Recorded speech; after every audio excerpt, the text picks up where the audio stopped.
Patience is a virtue. Like, I could have been, like, been here, bro, but I felt like I had to wait until I fucking evolved into the form I am right now. So, I'm ready. Nigga ready to take over. Falling, causing all these problems. I can't even solve them. I'm so sorry, honest God, and I will stop it. Xanax took my world, my planet. Soul is gone and vanished. In too deep, wow, I can't sleep now. Seizures en route. Washing away my sins, I cannot let you in. Blog Talk Radio. Flashback Friday radio show on the G-Lew show with Queen Jim. G-Lew, sponsored by BTP Media Group, 93 Tweed FM Ism, D.D. Harrison of Westside Car Club. Flashback Fridays.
That's not true. You was at home, we was in the gutters, product of the others, search for our mothers, lost in a day trip. I'm in the matrix, universe spaceship, rhyme these ghost friends. I don't need new friends, yeah, you a nuisance, yeah, I'm a loser, yeah, I was foolish. Gang with the cool kids, late night school trip, flipping through these pages, going through these stages. I was on these meds, waking up dead, blood on my mouth and leaning the couch and the pills in my closet. Please just stop it, throwing up often. I was so nauseous, crosses, found me in coffins often. Changing, going through these phases, days of feeling anxious. Times like this I'm praying, gotta keep these demons always on the leash, and pockets filled with hope though. Running around with no dope, always at a knife and guns and meth and violence. Had to stay silent, I will not deny it. Pills and crimes and homies, never will I switch up. Fighting for the cause and staying true, I'm ballin'. Yes, I'm really all everyone now does drugs is slang, cocaine slang where the collar kids stay. Gotta stay down, man, all through the rain. Never talk back, your head get busted. Teardrops falling, but your hand is bluffing. Seeing through the fake, man, you can't be trusted. Yeah, he was gutted, trying to bank something, but he was faking. 6'9" raised him, can't switch sides, you might just die. Lonely life, but I hold my pipe. Rest for a night, I was only 18. Counting your problems, locked with the goblins. All night robbers, night creep stalkers, in and out parkers. Robbed Miss Parker, I'm so sorry. Bullet holds coffee, morning kill awful, morning trip novel. Changing, going through these phases, days of feeling anxious. Times like this I'm praying, gotta keep these demons always on the leash, and pockets filled with hope though. Running around with no dope, always at a knife and guns and meth and violence. Had to stay silent, I will not deny it. Pills and crimes and homies, never will I switch up. Fighting for the cause and staying true, I'm ballin'. Yes, I'm really all in.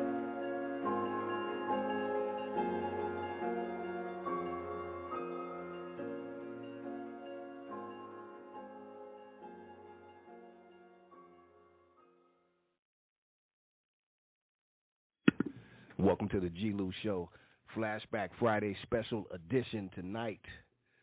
We have a special guest who I just played his song to introduce his show. First, I want to apologize for a couple minutes late. Had to get some things situated, right? But we are here tonight. It's the G-Lew show, Flashback Friday special edition. We're talking music and mental health tonight. So this should be a great episode. It's going to be headed up by Miss Queen Jean. It's her family who's going to be our guest tonight, her cousin, Sebastian Jr., a.k.a. Mrs. 777 Blest, who you just heard. He will be joining us in about couple seconds here. Let me bring in Queen Jean, my co-host, to introduce the show and go ahead and take off with it. I'm sorry. Queen Jean, here we are. Queen Jean, good evening. Good evening. You sound like me over there, G-Lew. I told you, man, one day.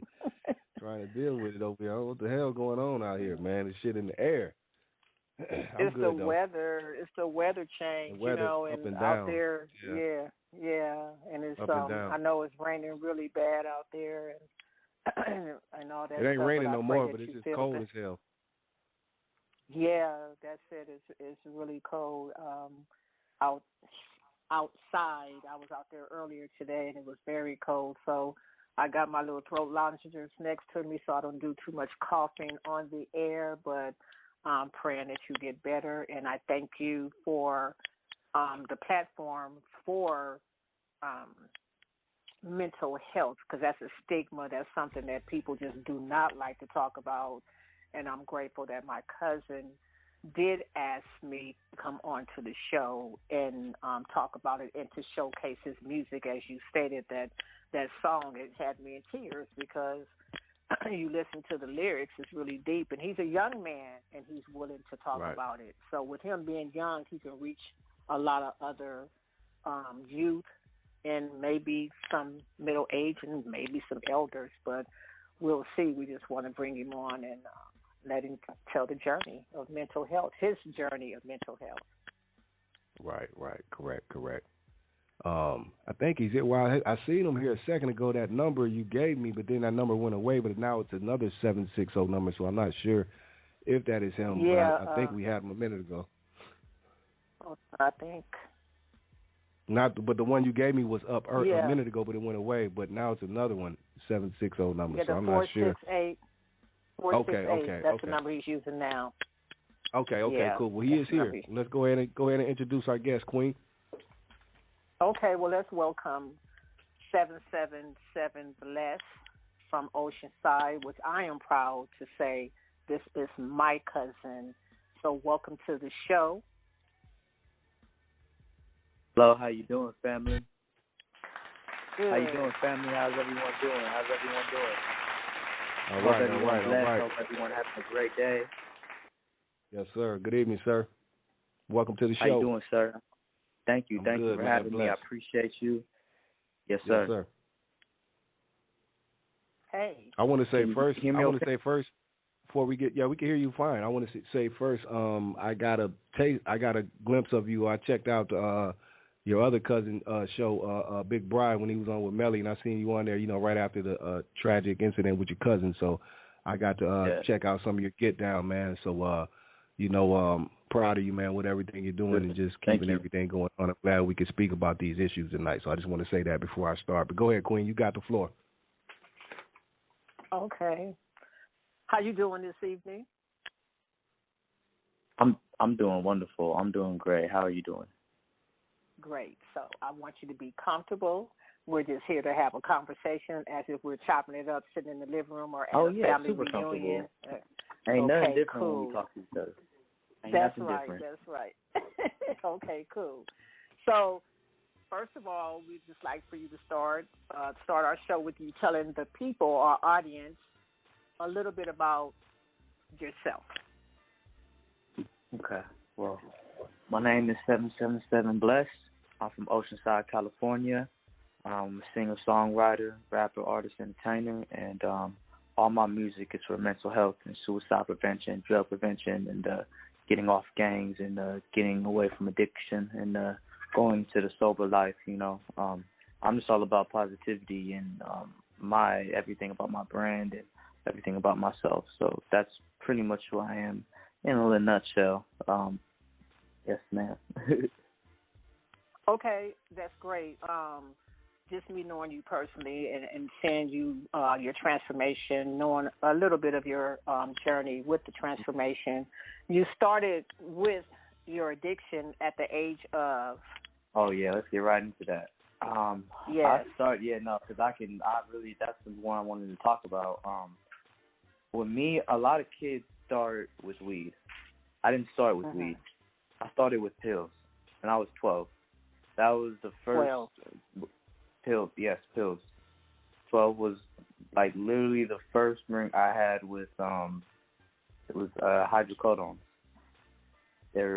My friend had them, and he was actually selling them at the time. And I always thought pills were they were just, you know, I see him like going through the store or like going to the hospital, and you see it prescribed to people, and then you hear about athletes being prescribed, and you don't even think none of it. And with me, like my parents were real, you know, in your face, real strict, real trying to, you know, like, so if they smell weed on you, like, you for sure like get like, so it was just more of a I can hide it. It was just easier. It just took it. I didn't feel like I was doing anything bad to I just pop a pill and then I'm good. I feel good.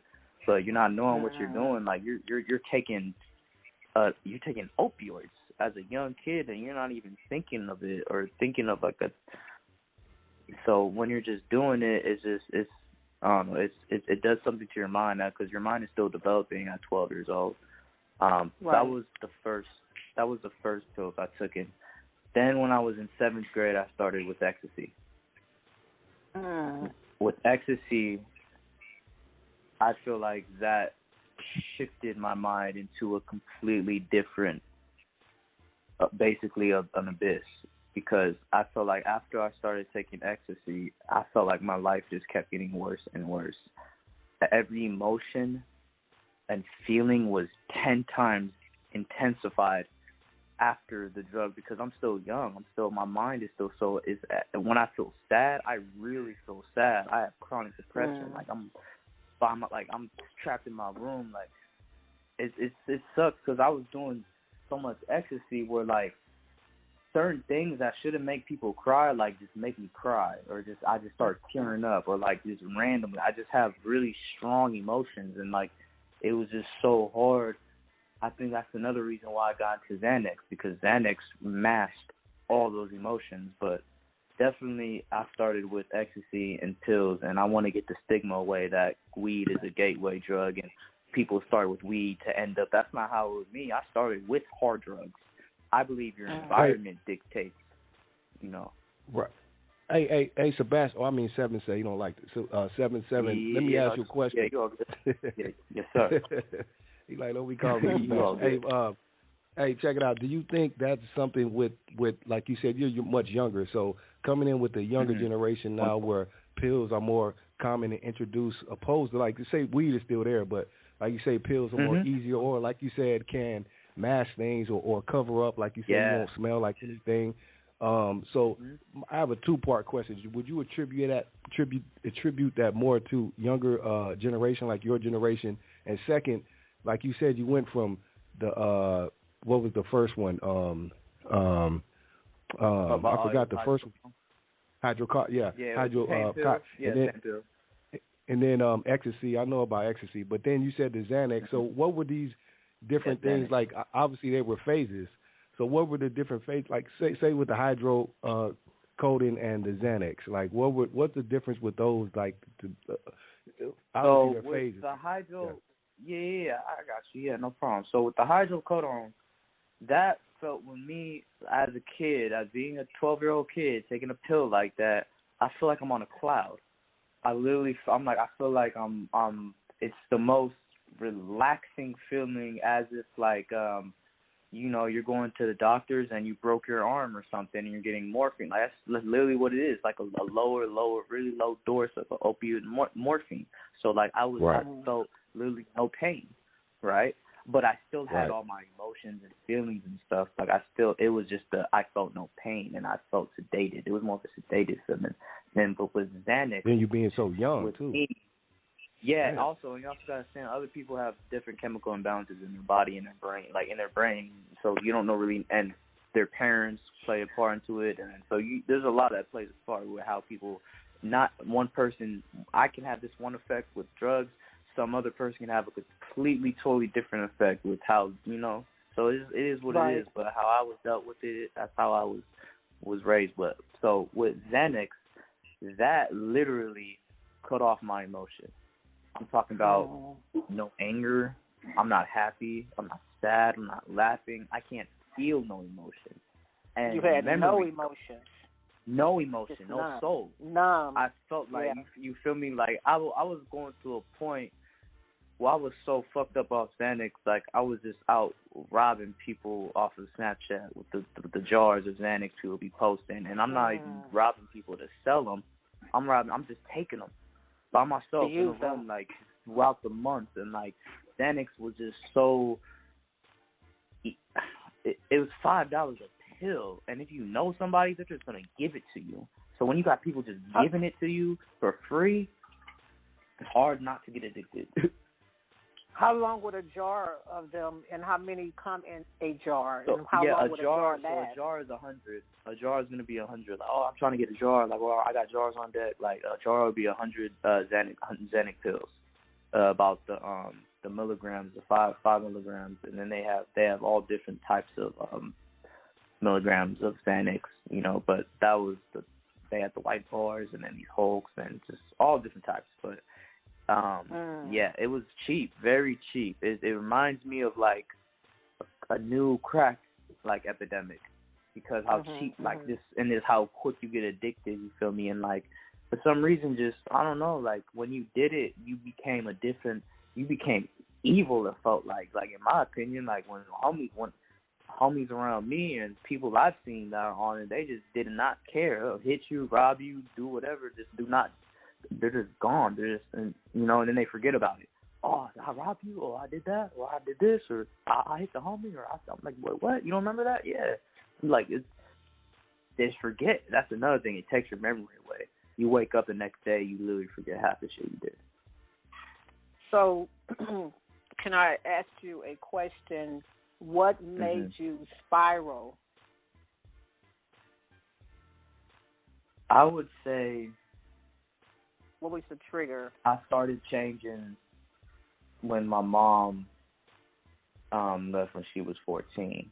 And I don't want to put all the blame No, on you don't that have to situation. put all, yeah. You feel me? They're definitely not. But I just know that as a young man at that age, he needs both his parents. You feel me? And, God rest my brother, like, he was going through his things. And, my dad was dealing with, my brother at the time, and my brother and my sister. Right. So, like, I felt like I don't like bothering people. How I was raised, I didn't like coming to people with my problems.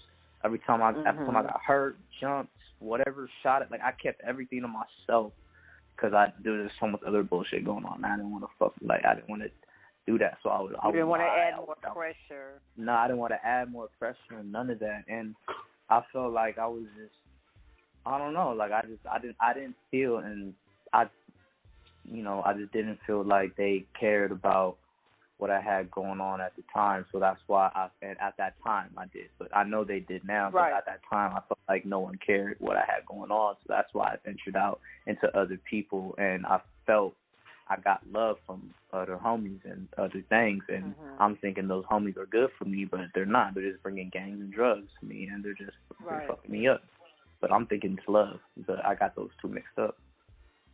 Well, yeah, you was born. You didn't know, like most teenagers. How old are you now? I'm 24. I just turned 24. Yeah, so and you was in your teenage years, like you said, you started when you were 12. I started when I was 12.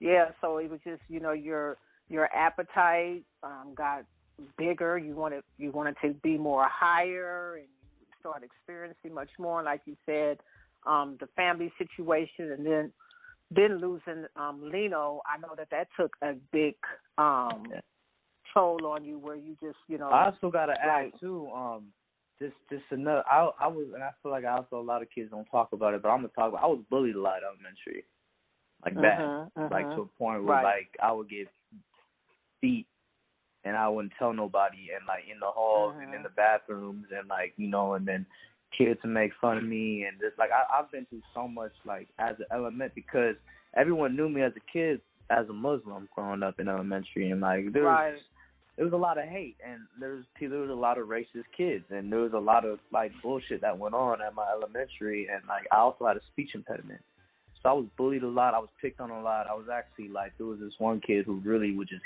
beat me up every day.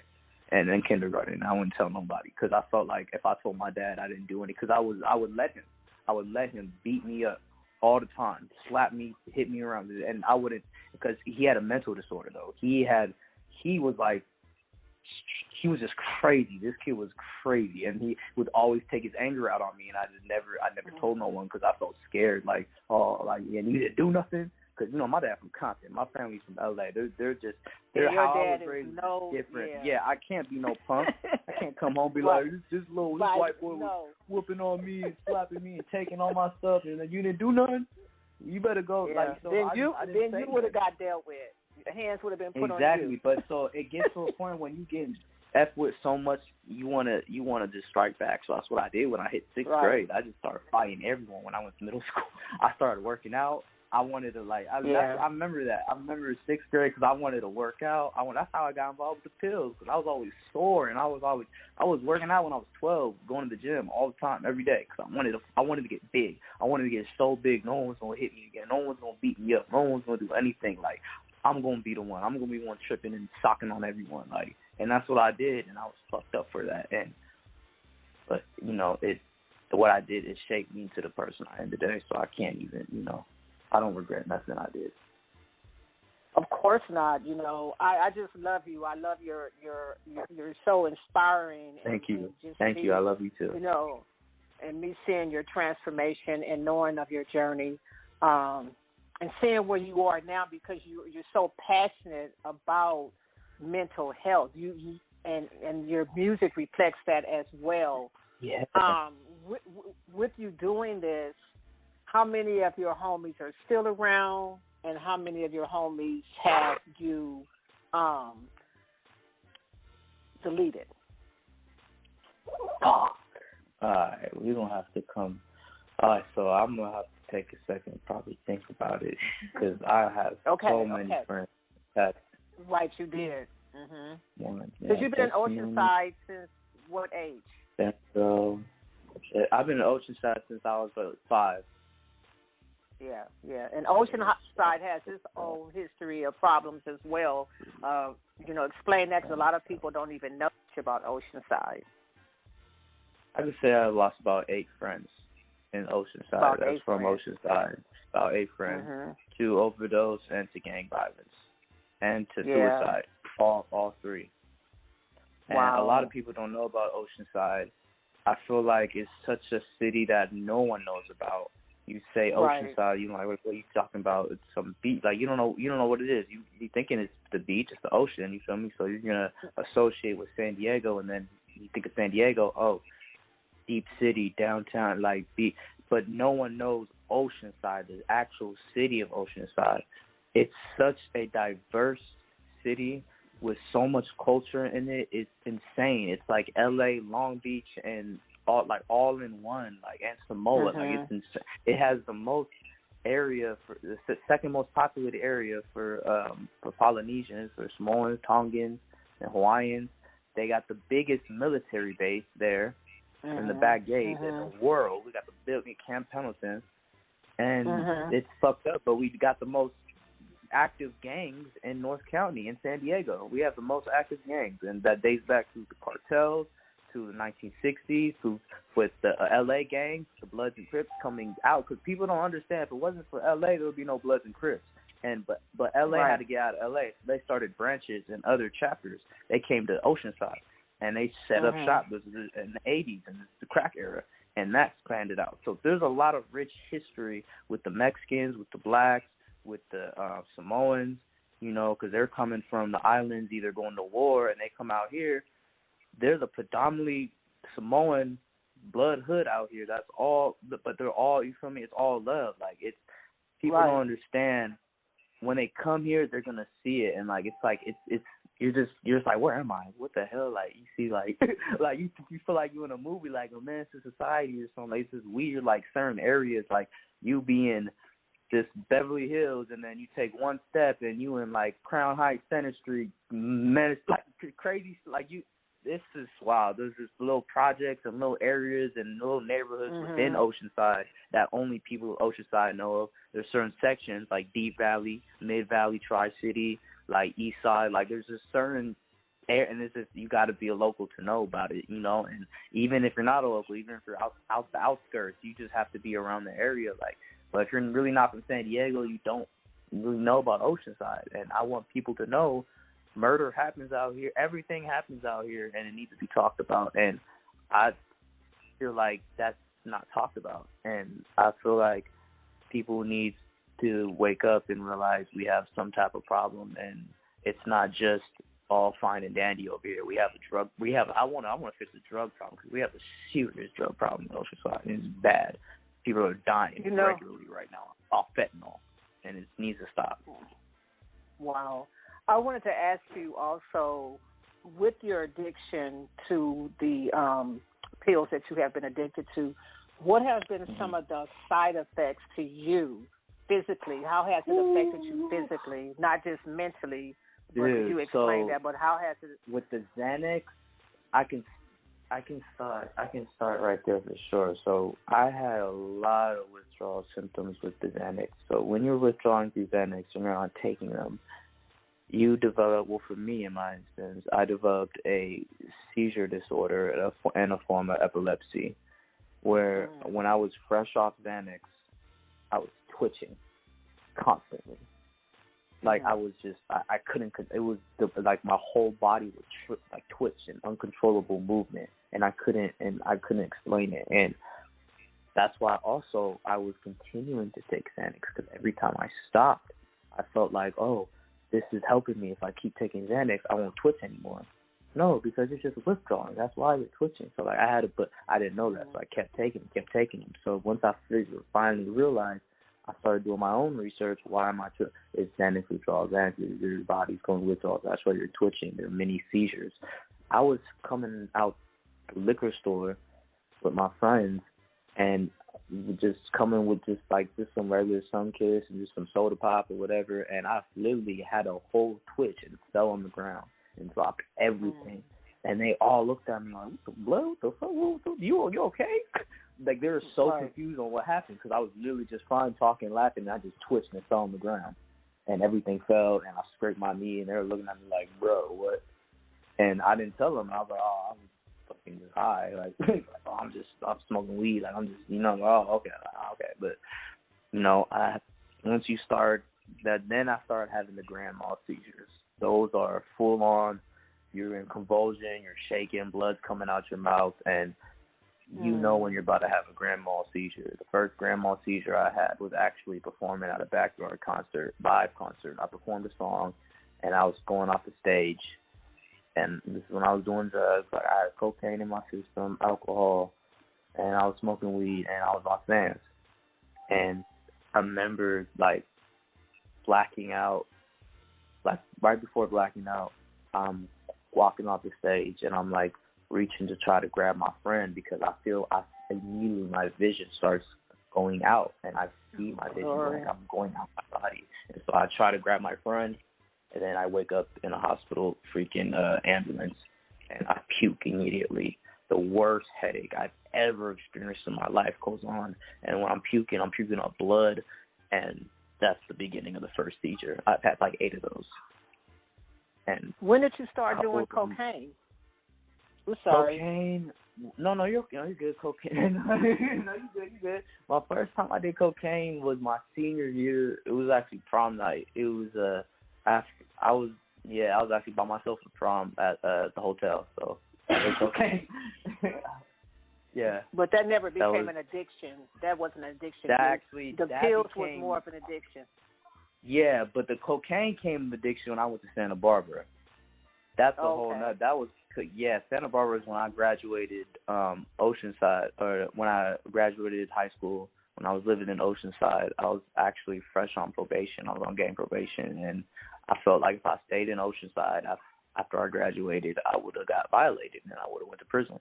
So I was like, I had to make a decision. You know what, I'm going to go somewhere else. So I ended up going to Santa Barbara when I was 18, 2016. And that's when I got into cocaine heavily. Wow. Okay.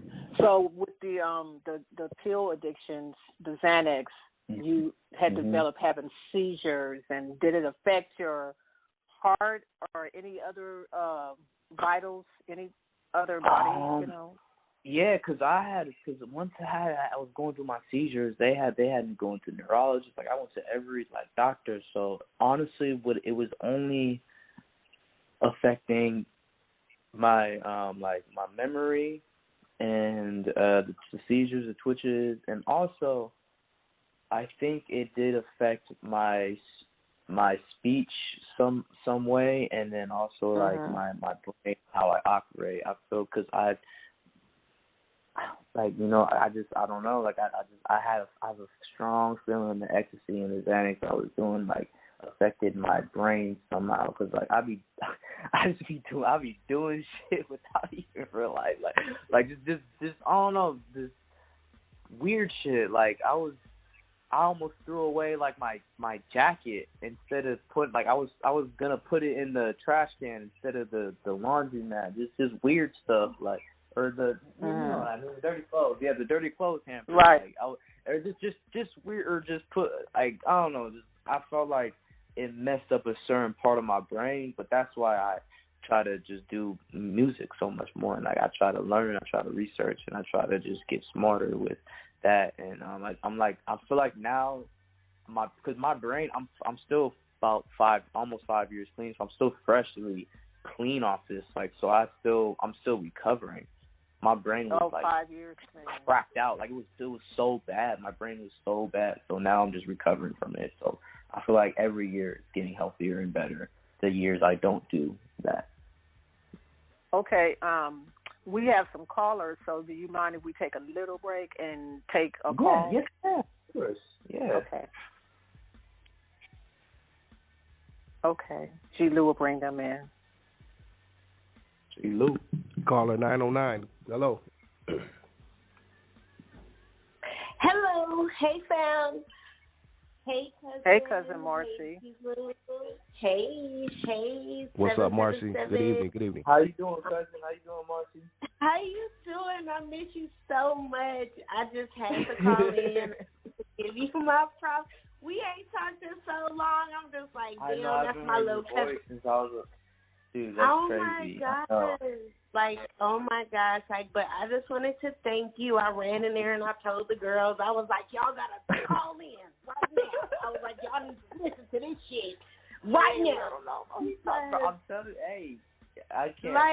Keep it real. And I want you guys to know each other. I'm so emotional. I started crying when I first heard your voice. And I was just like, it's us, it's Berkeley, it's Cornell, it's just what we go through. We big as fuck. We big as fuck. And it don't matter where we go. Our family and our bloodline is so strong. Even since I moved to Oceanside, everything I experienced, my family experienced in LA, I experienced in Oceanside. I swear to God. That's what I'm saying. Thank you. And that's how I felt in Pacoima. You gotta know, these other places, these other cities, they have a lot going on, just like the big cities. And I just commend you. I congratulate you for the 5 years of sobriety. And I need for you to keep doing what you're doing. Thank you for talking on the mental health awareness. And I can't wait to hear your voice again. We're gonna exchange numbers. I'm gonna do this. I love these podcasts. I'm gonna keep doing it. Oh yeah, it's very important. Because I miss you. Yes, we gotta keep it because like I said, I ran in there and told the girls, call in right now. I said, this is your cousin and everything we going through. Right now, it's just we have to keep that connection going, and we have to. Who cares? You got out of it. Like I said, I cried. You got out of it. I didn't know my little cousin was going through this. I was around y'all when y'all was little, when y'all was babies. I remember y'all. I know. I remember all y'all. I remember all y'all. So just remember that and know that and take that. And I'm not going to take up all the time, but I love you and keep on doing what you're doing. I know you do. I ain't Cousin, gonna stop. Queen, I'm glad you're feeling better. G-Lew, you know what it is. I love you. What up, Marcy? Love one. What up? Thank you, waiting on girl. that after this.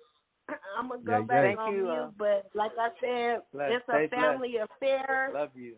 It's a family affair, and I love you, and all the success wish to you. We come from greatness. You already know this. Your family is everything. Your family is everything. Always remember that. And our family is everything. So, our family is everything. Our family is everything. Yes, we come from strength. We come from strong stock. Exactly. So, but thank you, cousin. We got another caller on the air. We love you. You're welcome. All right, love you. Bye. Peace. Stay on. All right. I'm on. All right, caller, hello. 209, you're live on the air. Hey, what's up, family? What up with it, man? What's Good going evening. on, big bro? Hey, this is Brad. Yeah, what's up, sis? Hey, what's up, cousin? What's up, nothing? How you Hey, doing, Sebastian. family? Yes, What's man. happening with How you? you doing? I'm blessed, man. You know, I got no complaints. You know, hey, man, I'm gonna salute you, man, and everything, and let Thank you, know. sir. Hey, man, like Marcy said, man, greatness runs in our bloodline, and no matter what happens in life, we always reflect back on what has brought us here and how to keep us strong. Exactly. And I just want you to know, man, that you're here for a reason. You know, and Thank you. There's no doubt in your greatness, because I feel your pain and I feel what you're going through, because I was addicted for a long time myself. You know, I'm still a recovering alcoholic and everything, and every day I wake up, man, I just thank God, for my blessing. But I just want you to know, I salute you for your mental illness, your mental wellness. Mental health, you're doing. There it is. Yeah, your mental wellness help us. You know me, I ain't got my teeth in my mouth. It's all good, OG. And that's all it is. He don't have his teeth in his mouth. I appreciate you so much for that, man, because I want to bridge the gap between the older generation and the young generation, because I feel like, especially in the music industry, because I feel like there's a gap right now, and I want to bring that, let's all help each other. Let's all get better. Let's all recover together. That's let's all right. learn from each That's other, right. That's real talk, because man. As long as we got 5 fingers on our hands and we make a fist, man, we can knock this shit out. Excuse my French. That part. That's cool. Yeah, that's right on. That's right on. Out to the people. He said 5 fingers make a fist. We can knock this shit out. That part. I like that. There you go. Put that on a shirt. Put that on a T-shirt. Right, Julie. With big old power fist with the power to the man. What? Boom. Yeah. Knock this shit out. Exactly. Yeah, man. That's an Uncle Watson quote. Well, you know how it is. Our father was a hell of your uncle was a hell of a philosopher and everything. He spoke words of wisdom. And, and I learned a lot from him. I learned a lot from your mom, and and from your grandmother, and everything, man. But I just want you to know, whatever you do in life, man, just keep a positive attitude. Keep pushing forward. Get your message out there, because there are people out there that need to hear what you have to say. And nothing's going to make people listen if you don't put the word out. Like they say, a closed mouth don't get fed. If your ears are clogged up, you're not going to hear the words that's going to give you the wisdom to move forward. And so you just keep doing what you're doing now, man. And Mr. G-Lew, man, thank you for allowing me to speak on this platform. Yes, sir. And you guys keep doing what you're doing. And much love to my family. Like you said, Jim, this is our family. And, we give you Berkeley Cornell strong. And we'll always be that way. Because, the bloodline don't thin out. It just gets thicker. That part. I love it. Love you, big Much bro. love, OG. Thank you, man. Hey, love you guys. Hey, you guys just stay strong. Thank you, Mr. Lou. Stay strong. All righty. Stay blessed. All stay righty. positive. Love you. Keep going. Peace and love, sir. Peace. Okay, no problem. Peace. Shout out to the 209 up there, man. All surrounding areas. Yes, sir. We got another caller. Let me take a call at 323. You're live on the air with 777. You are blessed. Hi, this is Kiara. Hey, Kiara. Oh, Hi, Kiara, guys. how you doing? I'm doing good, and you guys. I just want to say it really quickly. I want to say the show was really great tonight, informative. You know, I think the topics of mental health are very important, especially like with the younger generation, everything going on. So I just want to say it's been really nice, you know, hearing you talk, and I love you guys. We love you too, Kiera. We love you back, Kiera. Thank you, guys. Have a good night. Thank you. You're welcome. Peace. Hey, Junior, that's cousin Marcy's oldest daughter. Oh, okay, got you. Yeah, that was cousin Marcy's oldest daughter. So okay, yeah. So that's okay, cool. Okay, I got it. Thank you. I was like, that sounds like a cousin. Yes. Wow. So we're gonna probably play another one of your songs, but did we play Universal Phases already, G-Lew? Yeah, that was Universal Phases. That was the first one. Okay, before we that's play the one I just song. did a music video to that today. Okay. Explain that song. Yeah, Universal Phases, because I like the title, Universal Phases. So that was basically like you kind of were spot on when you were you brought it up, the phases. That song was about my phases with drugs, the different phases I was into. You know, how I started off with the opioid pills, and I got into ecstasy, and then Xanax was the one that kind of just took me out and really like just broke me. And then I started talking about me getting arrested when I was 18, and then just a lot of things. When you listen to it and hear it, you can understand like the transition. Like I'm getting to I'm getting to my plateau where I need to be, like, of success and sobriety. Like, I'm going through these phases and I'm twirling around and shit and fucking, you know, like I'm going through it, dealing with these different emotions while I'm trying to get off Xanax. Because when you're getting off Xanax and you're getting off drugs, you deal with all sorts of emotions of withdrawal and wanting to get back on and wanting to still do drugs and trying to cope with not being high, you know, like, because this shit's hard when you're first doing it. Like,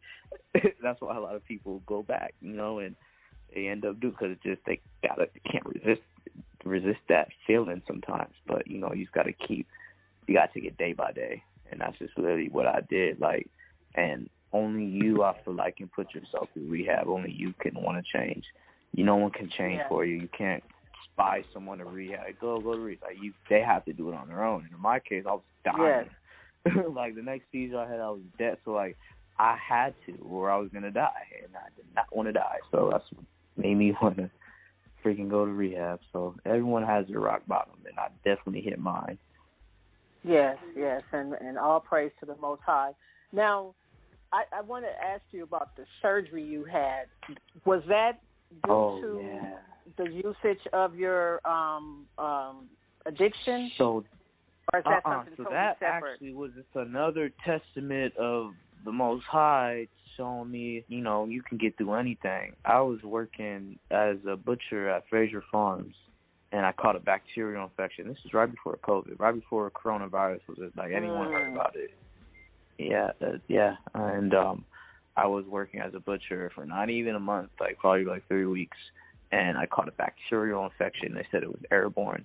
It affected my throat at first. They thought it was bronchitis. I went to the little hospital, and they're like, "Oh yeah, you have bronchitis. We're gonna schedule. We're gonna give you some meds, blah blah." And literally that night of when I went to the hospital, I went home, and I woke up immediately at 3 a.m.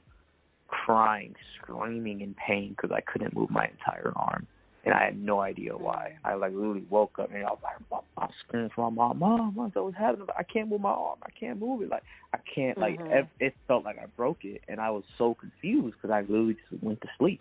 And then we go right back to the hospital, like, yo, like, what's going on? Like, and he's looking at me like I'm stupid. Like, what do you mean? Like, it hurts? Like, you can't move it? I was like, I can't move it, bro. Like, I'm in tears. Like, it hurts, bro. I can't. He's like, well, did you overextend it or something? You work out? I'm like, no, motherfucker. Like, I don't know what's going on. Like, run some tests or something. Like, oh, what's going on? And they ran tests, and they were like, we got to get you to the San Diego, like, hospital, SDSU hospital right now because you have blood clots all in your arm and in your neck, and you're dying. And so they had they sent me. They took me in an ambulance. They rushed me all the way, and then that's when they started. I had 5 surgeries on my chest. Basically, they took a sponge and they would take the sponge in and out of my sternum, and the sponge would soak up all the infection, and they would just have to repatch me up, redo it, and they did that 5 times within a span of 2 weeks. About 2 weeks. I had 5 surgeries. That's and it was just insane. It was just I know. It was just so bizarre, like a horror movie. Yes, but you know what? I have to give this up to my cousin, your beautiful queen mother. I mean, you have a praying mother. Cousin Jamie is a praying warrior. I love her spirit. I just love her smile. She's such an inspiration. All she has been through. Yes, like a strong. She's been through a lot.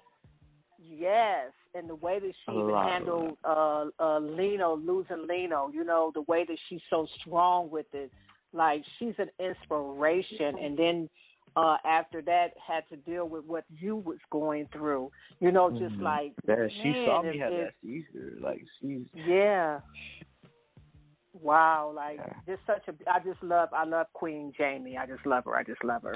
So I wanted to put that out there. So if you're listening, Queen, I just want you to know, but you already know we have these butterflies in common. So I think we just need to go to some more music before I get emotional on this air right now.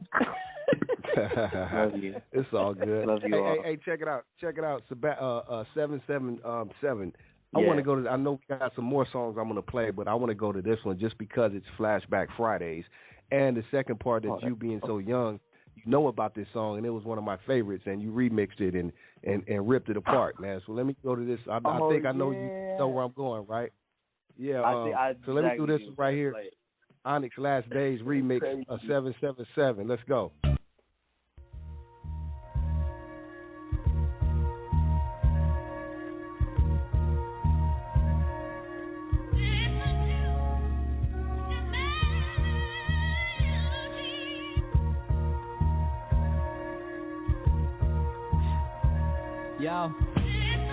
Yo, why I smash mics every time I hit the stage? Rappers turn to renegades after I slay the bass in the boom. Zoom, zoom like a rocket. Jimmy Neutron with a million neurons in my brain. YK on crack, snore coke through my brain. Simply in the kind of pain. I'm strange out of this world. Universal spite with the ice and it's purple. Niggas nerds like Urkel. Every verse has been rehearsed, sometimes reversed. So simple niggas can understand. They always fold in the jam, never blame with the fam. More than around homies cause niggas is fans. Land of the slaves, home of the braves, home of the AKs and bays. Hoes on blades, pimps turning freaks and dope heads. Crystal and black, snore crack. Homies with tats on their stomach and their back. I heard stacks put niggas on their back. This is no hood song. Car alarms go off. It's a bomb. Sit up in the garage. You in charge of your life and your future. Brain like computer. Watch the computer delete these losers. The crack users. Me a school tutor. Lock and load a Ruger. Destroying futures. My baby size, I would never lose her. Gun player, no shooter. Lil J Digger, full-time banger. Actively active, causing damage and static. Semi-automatic, leaving mamas and grannies tragic. 2 cups of 4 locos mixed with Norcos down with motor oil. Burning full and head of smoke as I coffin. Release the green cabbage and broccoli fiend. Biscotti, lunch and gelato. Off a lot of hollow tips and sticks and whips and chains. I'm the brains, nigga Dexter. Giving lectures and psychological torture. Biological warfare. Gaddafi committed kamikazes. Attending Ferraris with a C4 and a Claymore. I hate whores, I hate sluts, I hate sluts. I smoke blunts and I smoke runs. Stacks on a Glock in the trunk. Double pump, leaving niggas stump. Gump full over. Slump the cunt. A pump, rolling up on Cresco. Mellow yellow, how my body jello. I'm a good fellow playing Nintendo. What my nigga doing on you? Why? My nigga YK. I was born broke, but I'ma die rich.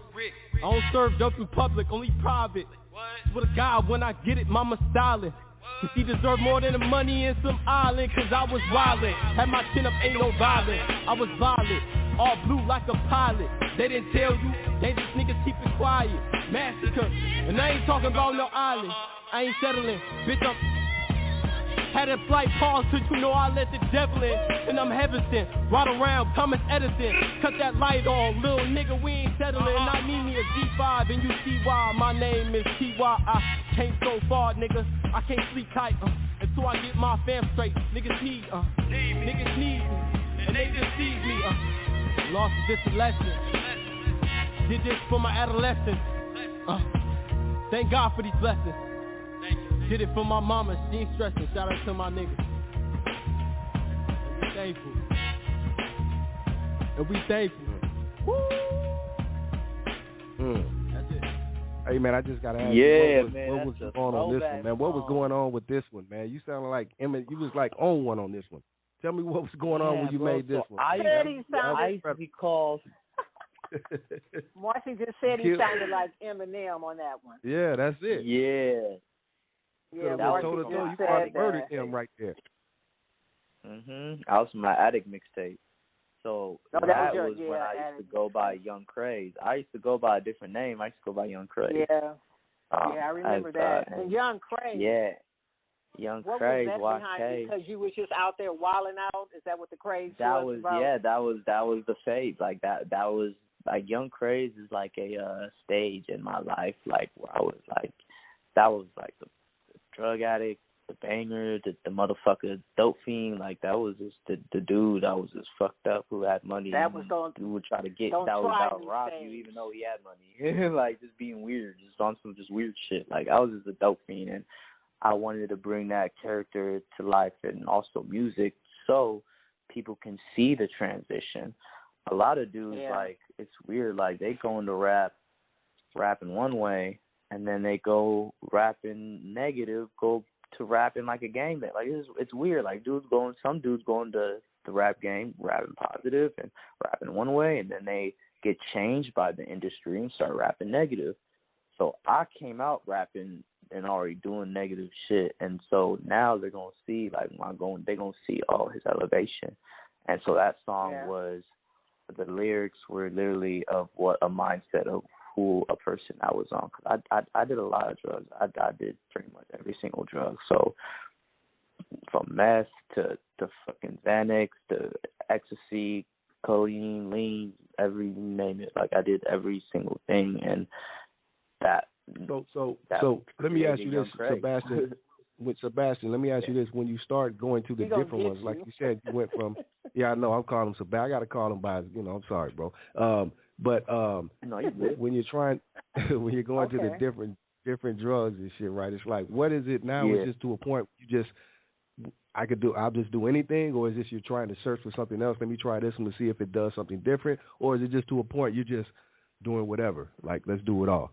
Oh, yeah, no, it got to a point where, like, it was just, I was doing whatever, bro. Like, I was, like, on Right. Whatever was there. Self-destruction. Yeah, whatever was there and whatever I did my hands on. Any situation, exactly. I'm on, there's parties. I guarantee there's going to be drugs. I guarantee there's going to be people with whatever. Like, come on, let's go to that party. Let's go do, so I was always trying to find a come-up. It's on everything. Like, oh, he has dope. Oh, he has this. Oh, he has a gun, we gonna take that gun so we can go rob someone for drugs. It's just not even because like it's just I don't know, like my generation. So people let me ask you this too, Sebastian. Yeah. Sebastian, let me ask you this, kind of off topic, but the same thing, because I want to ask, since we're talking about these things in the younger generation and the drugs, do you think this goes into play? Because you just said yourself, you're doing this. Let me go rob someone. Or whatever to get more drugs. Do you think this is what goes into play nowadays when there's so much more senseless violence with the youngsters and the killing and the robbing and the stuff they're doing right now? They're addicts. Okay. A lot of them are addicts, and they will do anything to get their high. So they're going to try to they're going to whatever they can. Right. Yeah. Just to speak on that, my grandson, he's 16 years old, and he's had this friend ever since elementary school who's now 16. And for the last 3 months, he has gotten addicted to Xanax. And his whole world has rocked. Change has been like a beast. His mother got to the point she did not know what to do with him. He started stealing, running away from home. He did not give a damn. She called the authorities. They told her that he has to run away and be reported 10 times before they can do anything. She would tell them where they can find 10 times out here in Charlotte. She would tell the authorities, well, I know where he is. And they told her this. Well, maybe that's a safe place for him. And this is the girl he was going to go run away to do the drugs with. He's 16 years old. So now she had to go to the court. Now he's committed. But I've been knowing this young. Let me commit you. Yeah, and I've been knowing this kid since I've been here, and I've only been here for 7 years. And I've seen his change. I've seen when he was changing, because I used to tell my daughter, I said, shit, he looked like he smoked weed. Something going on with him, because I would just see it, but I would have never thought that it was. Yeah. My dad would say it too with my friends. Like, my dad would see my friends from little kids from playing Pop Warner, and then, we hit high school, and he would be like, that boy changed. What you mean? He was like, he's different. He looked like he just don't care about nothing no more. And I'm like, that's just the environment. Yeah. And then when you got family who's also in prison, and their dad's in prison, or their mom is on dope, like, so they just do not care. Like, their environment is like, I don't fuck. My family ain't here for me, so who cares?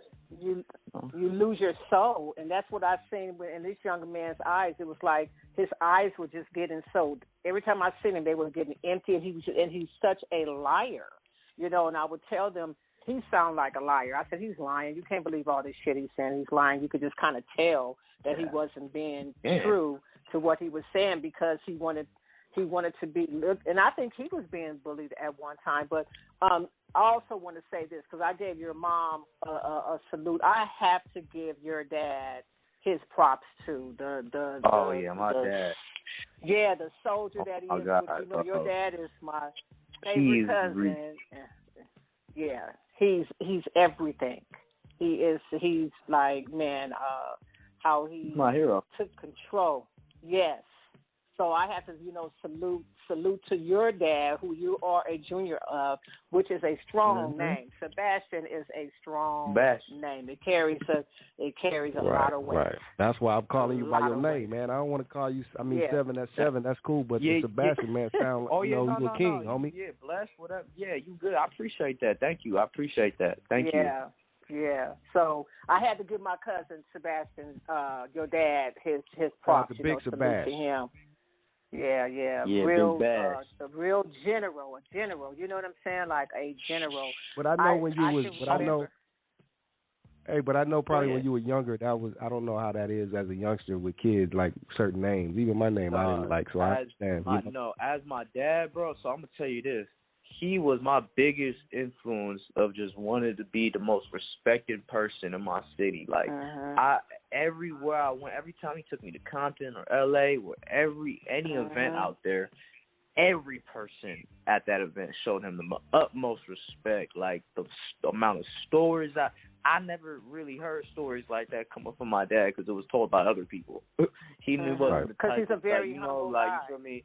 Yeah, like, he let him know, like, this is what it is, what's going on. But the other day, I would hear other stories, and, he just everywhere. I just saw the respect, and, like, to me, like, it had I felt like it had to do a little something with fear, too, but it is what it is. Like, during that time, like, respect and fear goes hand in hand. Like, it's right. I respected my dad, and I did fear him, but now I come to, like, I don't fear my father. Like, I love my father. I don't fear him. I love him. So, like, every child should love their father. And the fear fear him, And the fear that's just in our bloodline, because I did the same thing with my children. I made sure that they feared me, and that's so you can always get that respect. You know what I'm saying? Like, you're gonna respect me, but people, when they hear the word fear, they hear it in a different tone. It's not that way. Yeah. I can recall that family events,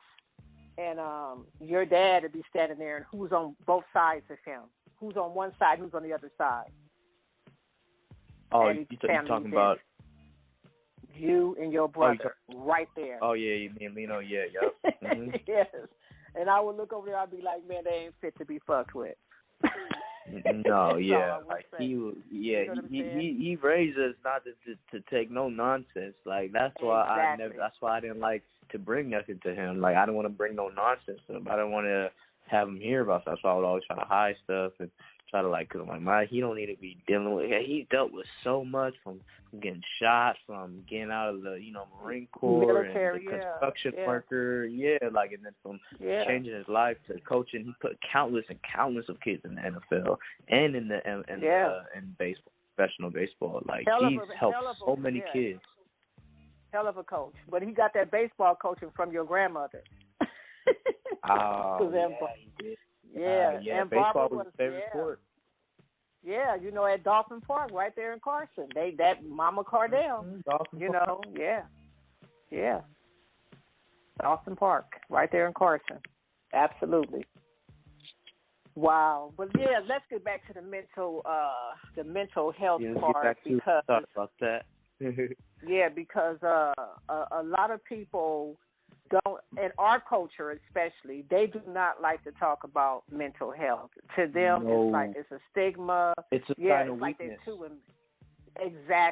embarrassing. It's a sign of weakness. If it's not there in front of you, physically happening to you, they don't believe it's happening. Right. And it sucks. Like certain fact, girls like, man, you having depression? You having get over it? Like, man, shut up. Yeah. You're fine, man. You don't need a therapist. You got money for a therapist? Yeah. Shut up. Go to school. Like, suck it up, But PTSD is real. Yeah, all that schizophrenia, anxiety, bipolar, all that stuff is so real. And even now, it's more prevalent because of the internet and because of Instagram, because of all these other. Y'all didn't grow up with the internet. Y'all didn't grow up with be able to see literally whatever you can on the internet as a kid, and that is so damaging. You got little. Yes, it is. You got little kids just looking up murders and looking up all this. Just you can have when I have the kids, they're not having no Google, no none of that. No, they're not going on the internet. Like for what? You're a kid. Go outside. Go to my backyard. Yeah, we had encyclopedias. Swing set on. Yeah. It was a whole different ball game, But that's good what you're saying for your children because this internet, social media, it's evil. It's not going nowhere, and it's not going nowhere. It's very evil, and it's just getting more so evil. I heard of something they got called now. What is it? The chat room? Is that what it's called? I don't know about that. I know about the metaverse. G-Lew, is that what it's called? The chat room? I don't know. No, I'm not familiar. I don't know. I think it's something called the chat room or something. But it's like it's just too many different social media platforms and where it is evil. Junior, just like you said, it's just a lot of evil to it, and it can cause mental health because you want to keep up. You want to be part of and not even realizing. Did you ever do lean?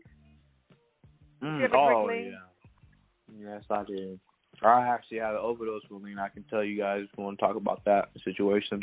Of course. So, when I got out of rehab, and when I got on sober living, I was fresh out, and I was still going through my phases of dealing with, being off drugs and everything, and it got to a point where I'm still, 5 years clean on Xanax, but I was still dabbling with cocaine, and I was still having troubles with lean. You feel me? But I'd never did the Xanax thing. Just like I was done with that. Not doing it. Cool. But I was dabbling with lean when I got out. I still didn't. It was weird. I don't. You feel me? Like I put myself in a weird mindset when I first got out of sober living, because I went back home to nothing, really, because I had to start all over, and I was really depressed because I had no one to help me. I felt like to start, like, you feel me? And I didn't want to ask for help because I put myself in that situation, so I can't expect someone to help me like that. So, when I got back on my feet, I was working, like, I was a dishwasher making $11.50. You feel me? Like, working graveyard shit. Like, and I was busting my ass, and I still, like, every time I felt pressed, I would sip lean. And I didn't see it as anything, but and it's fucked up. Like, 'cause I should have seen it as heroin. I should have seen it just as another opioid. But growing up, like, seeing your cousins do it and seeing it accepted in music, and then you don't hear about people, like, you rarely hear about people. When I was doing it in 2000, that time, you weren't really hearing a lot of people like overdosing like that.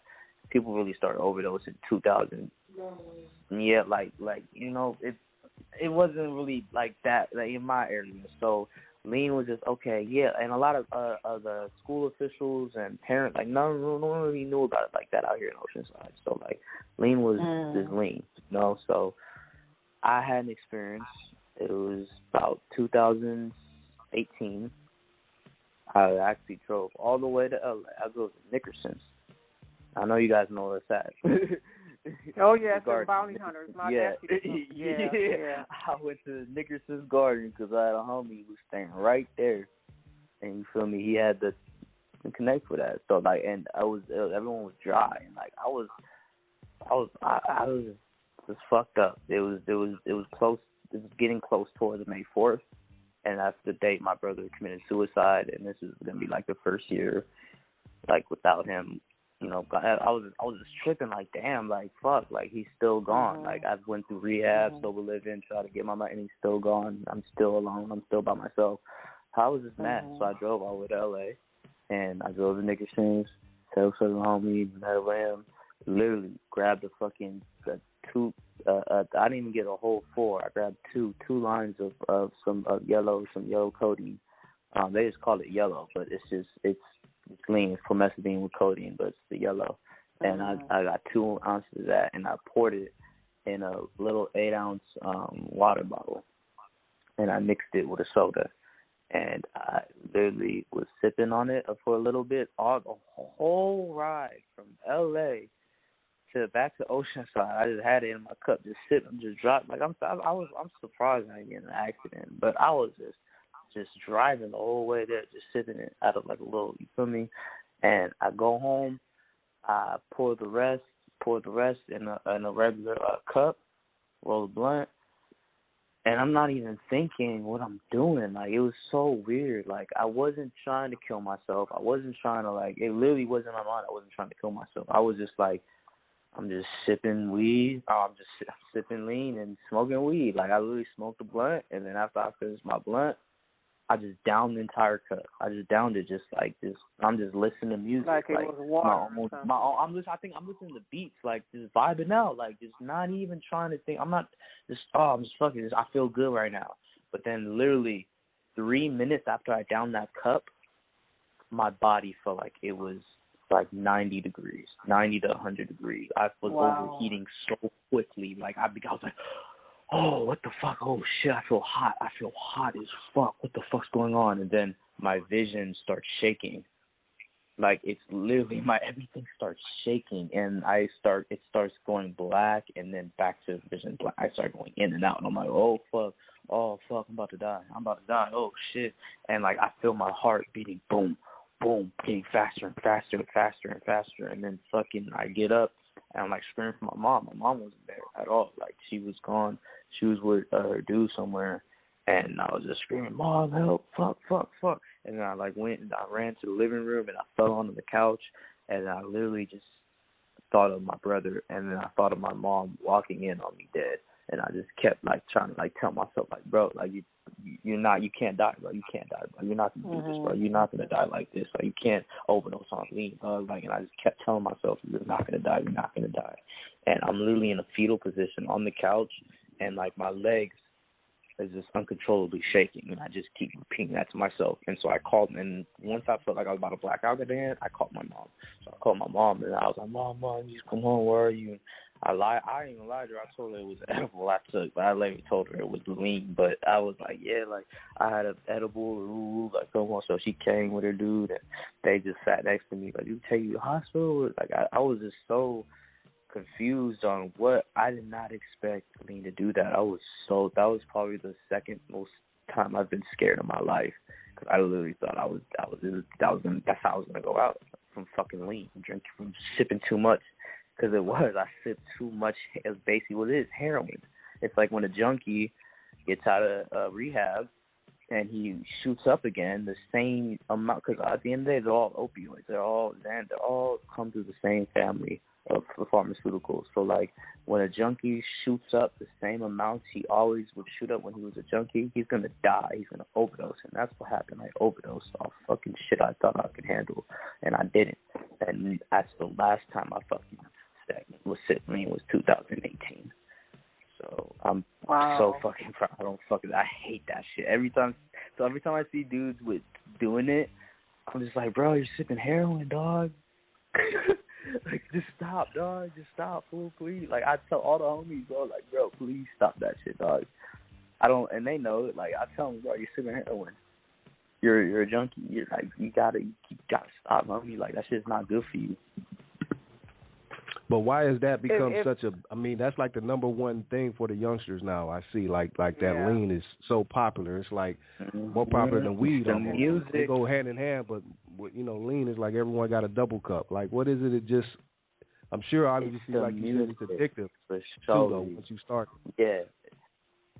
But the addiction, because it also tastes good too. Like, it's sweet. Like, you feel me? It tastes good when you mix it with a drink, and then also you see, like I said, the music. You see all your favorite rappers doing it, and you see it in songs. That's why mental health in music is so important, and that's why all my music has no curse words, and it's suicide prevention, and it's drug prevention. So we got to get the positive lyrics to go viral. We got to go viral and have everyone listen to, like, the good music, like, because the labels are only signing, like, whoever has the most views. So right now, the negative people do. So, like, we got to make lyrics positive and make them go viral and have everyone rally behind it and change, because no change is going to happen if the music is still talking about gangbanging, killing, and doing drugs and doing dope. Like, that's why nothing's changing. That's why rappers keep dying and getting shot, and they keep overdosing because they keep coming out with music like that.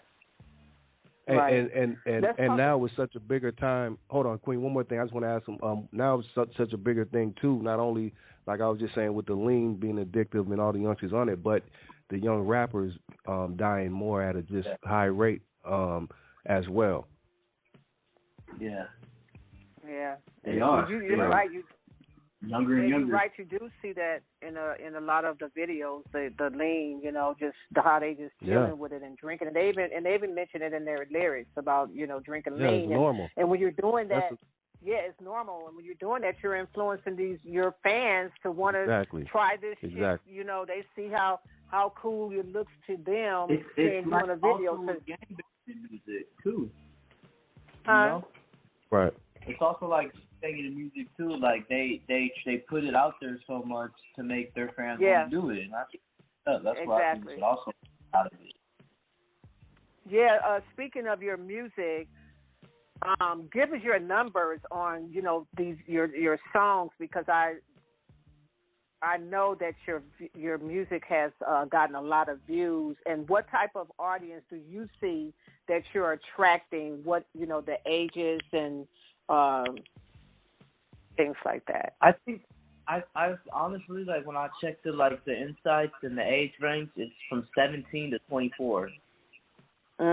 That's a good deal. So that's really the age group in it right now of, like, the most listeners or who listen to me, and, like, I feel like I want to keep going lower and lower. Like, I want to get all age brackets, like, to listen, to be part of the change. Like, but I feel like young people is more important because they are a young generation and they're gonna end up, like, running the country. So, like, that's why we gotta try so hard to get everyone on positive music and on positive things, so we can raise more Malcolm X's and Martin Luther Kings and more Bill Gates and more Steve Jobs, more, like, people to do things for the community and better the community and better the world, like, and for health and just everything. Like, we don't want people like that. Raise them. Yeah. Hey, with so many. Go ahead, Queen. And I was just going to tell him that, and you're doing such a good job by inspiring that. So, salute to you. Because you can bring them in to become better, productive people in the future as well. Thank you. He's doing it. Sebastian, with all this, like you just said, with all these other rappers, so much negative, and I know it's not all negative, but that's really what you're going to hear and what's being promoted because that's what it sells, right? So with all the negativity, like you said, you're one of the ones pushing a positive or just trying to enlighten the youngsters on something different. And being that you've been there as well, you can tell them, and it's coming from an honest place. What other rappers are there do you think is out there that is doing that as well or can do it? Because I don't see many, but like I said, I know it's just not being pushed, so I just may not hear it, but I know it's out there. But what's your thoughts on that? That's the thing right now. It's not being pushed because there's definitely, there's artists out there, and I know there's artists out there that, want to preach positivity and want to preach, you feel me, like, good, I got my longtime friend T.Y. who's gonna blow up. Well, I know he's gonna blow up, and he's all about positivity and enriching the black youth and all youth and all the younger generation and being better. And that's the dude that was on the song with you. Yeah, T.Y. Yeah, he hard. He hard. He helped, and I heard his message too, deal, bro. I heard his message. Yeah, he's a very good influence. Him, and also there's that's the thing, bro. Like, I want to get more people on the right track of promoting just good, like, music that's gonna just empower, like, the people and for positivity and for better. Like, I don't like co-signing with negative people talking about killing people and doing that. I can't. Right. No, I can't do that. Right. Yeah. Because it's sad. It's very sad. You also had said on your Instagram page that the author of the marathon had reposted your music. Yeah, him. He interviewed Nipsey. Like, he knew Nipsey and everything. Interviewed him, like, wrote a whole book about him. New York Times bestseller. The marathon don't stop. It's great book. So, like, people should really tap into it if they can. It's online. You pretty much read it anywhere. He's a really interesting dude, like, very, very, really articulate in his words, and he's very prolific. Cool. Yeah, and that's crazy. That's crazy. You said that, Queen, because that's really where I was going when I asked him that. Because I'm a high supporter of Nipsey Hustle, and he's gone now. And to me, he was one of the youngsters that had the message and could reach the youngsters from both sides. So that's really who I was thinking of when I asked you that. So. It's a trip. Queen just said that. Yeah. That's all. I would have said Nipsey too, man. Like, so I know he passed away. I feel like Nipsey, he was just beginning to find himself. Exactly. But that whole, your allegiance with your hood and your gang. I feel like as an artist, as a man, you got to make two decisions, bro. Or just you got to make a decision. You got to either be a full-time rapper or professional entertainer, or you got to be a full-time gangbanger. If you want to be a gangbanger, you still want to, do your due diligence, because you got to be allegiance. You still pledge allegiance to that hood. You can't. You feel me? He didn't get jumped out. He didn't do that. He could have. He could have dropped his flags and dropped his elite, but you feel me? But he wanted to keep that. I'm a 60. I'm a Crip first. I'm a Roman 60 Crip, and it's sad, but that's what led to his demise, bro. Like, if he stayed out of that gang beat, he stayed. In my opinion, I can't speak, but if he stayed away from all, he'd still be living. Yeah. Stay positive. Yeah, you gotta stay positive. Or have you ever thought about going to, or have you ever been invited to go to any schools and speak on mental health? Not yet. I'm hoping to this year. I want to start going to the high schools and, like, start asking if they got any events, or just talk to old teachers I know, like, through Facebook, and see if I can they can talk to, like, the principals and see if, like, I went to this high school too, like, I was doing this, and I did, like, I would love to do that, because I know there's a lot of kids in my school that are going through what I'm going through, like, or what I went through at their age. Or just even to speak to the parents, because, see, a lot of parents don't know you know, like you said about the how you didn't smoke weed because that's so detectable. You know, it's like, okay, I smell that weed. I can smell, you know, but taking a pill.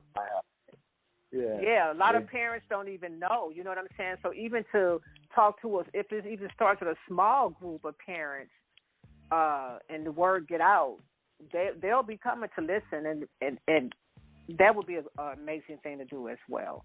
You know, you have you have a good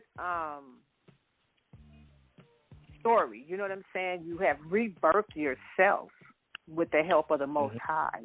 The Most High allowed you to go through these phases, universal phases in life, to become who you are today, because it's only going to be greater. You're only going to be greater in the future. As each second, you become a greater person, a greater artist, a greater inspiration. You know, that's what you do each second of your life. And all those universal phases is leading you to where you are going to be. You're going to be higher than where you are now.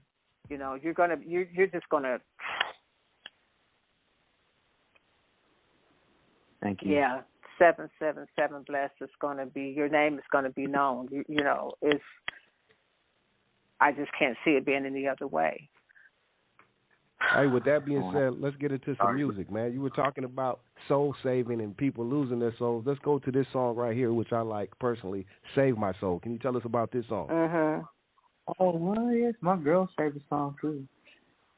Yeah.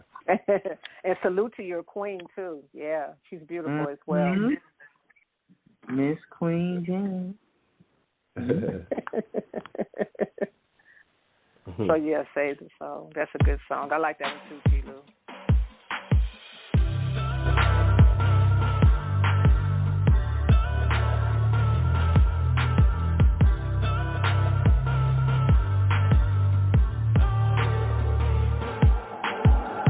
It's so numb, going in circles. My cup was filled with ice purple. Pain pills was also normal. Overdosing in my bedroom. I can't seem to shake the habit. Life was hard, even worse than that. It caused more damage when I lost my brother. Paranoia took my brother. Save my soul.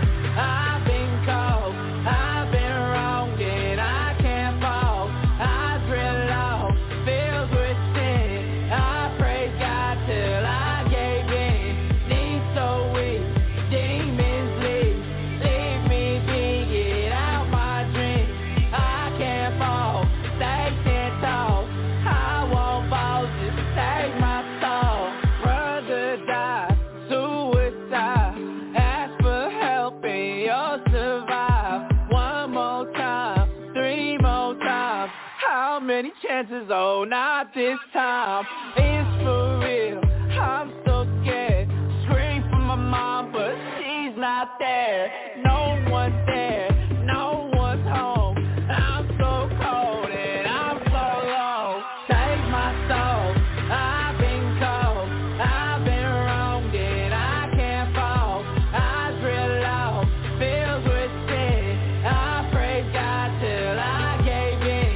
Knees so weak, demons leave me be, get out my dreams. I can't fall, they can't talk. I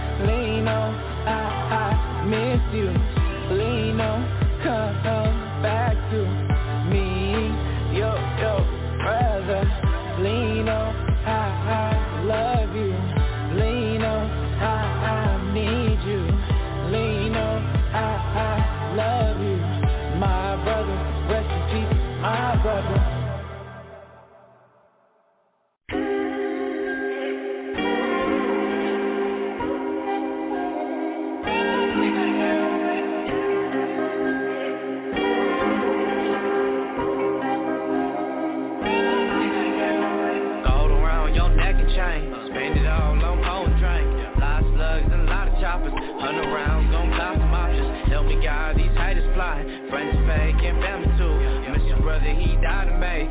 Pray the Lord my soul to take no Xans, I'm cool off that. Ganja smoking, hella whack. Staying true, we gotta be. Not no fiend, I'm hella lean. Friends is fake and family too. Miss your brother, he died of me. Pray the Lord my soul to take. Pray the Lord my soul to take. 1, 2, 3, and here we go. No more drugs, just hear me, bro. Inject that needless suicide. Please hold on, just be alive. Time goes by, it really flies. Out the rat race when you can. Work no pay, it's slavery, man. Fentanyl should be made legal. Free healthcare for all my people. Black, white, Mexican, Asian too. Every single race, let's make a pact. No more fine, I pray to that. Ride with me. Smoke no meth, no pizzle piece. Crack cocaine is Adderall. Hyped up fast, now you wanna bang. Go around your neck and chain. Spend it all on phone drink. Lot of slugs and a lot of choppers. 100 rounds gon' cost some options. Help me God, these haters flying. Friends fake and family too. Mr. Brother, he died of me. Pray the Lord must know to say. Take no Xans, I'm cool off that. Got smoke and hella wax. Staying true, we gotta be. Not no fiend, I'm hella lean. Friends fake and family too. Mr. Brother, he died of me. Pray the Lord must know to say. Pray the Lord must know to say. Smoking on my collard greens always puts my mind at ease. It's just something in my jeans. It's just something in my veins. This my fate, I can't explain. Fame and fortune in my future. Wanna be a king like Martin Luther, like Brother Malcolm, like Marvin Gaye, with the swag and game and LED, with all the chains, Tupac with drums and extendo clips for all my demons. Never went to Neiman's, dirty chucks to heathen, with some torn dickies in a pro club, with some Moen bloods all from the ocean, with the high socks, let me hit stop. You ain't Michael Jackson, no king of pop. Gold around your neck and chain, spend it all on phone train. Lot of slugs and a lot of choppers, 100 rounds gon' cost some options. Help me guide these haters flying, friends fake and family too. Mr. Brother, he died of me. Pray the Lord my soul to take no Xans, I'm full off that. Ganja smoking, hella whack. Staying true, we gotta be. Not no fiend, I'm hella lean. Friends fake and family too. Mr. Brother, he died of me. Pray the Lord my soul to take. Pray the Lord my soul to take.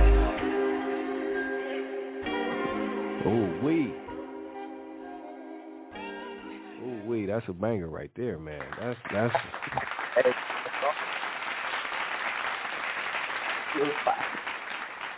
yes, sir. Yeah, that's fire. Yeah. Yeah, it was like a banger. It was like a banger. Listen, when you're listening to it like a youngster, it'll fool him because it's really a banger, and he thinking like that's some lean music and some of that, you know. But you really speaking a message in there. That's what flipped it and made it hard. You know what I mean? So you can listen to it and bop and bounce, but you're hearing the message as well. That's dope.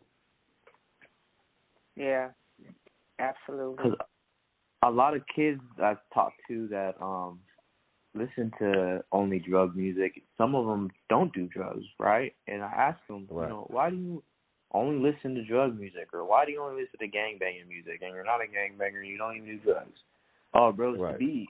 It's the way it sounds. It's the way it, like, you know, I don't know what he's saying at all. Like, I do not know what a chopper is or a freaking, like, I don't know what he's talking about, but it sounds good, and like that's why I don't know he's talking about drugs or killing people. Like I'm just listening to the beat. So now I'm like, okay, maybe it's just that is what it is. You know, it's the beat and how it sounds. So let me do that. So let me make a song go viral, but replace the lyrics with positive lyrics and have that go viral. So then when people are interested and look into the lyrics.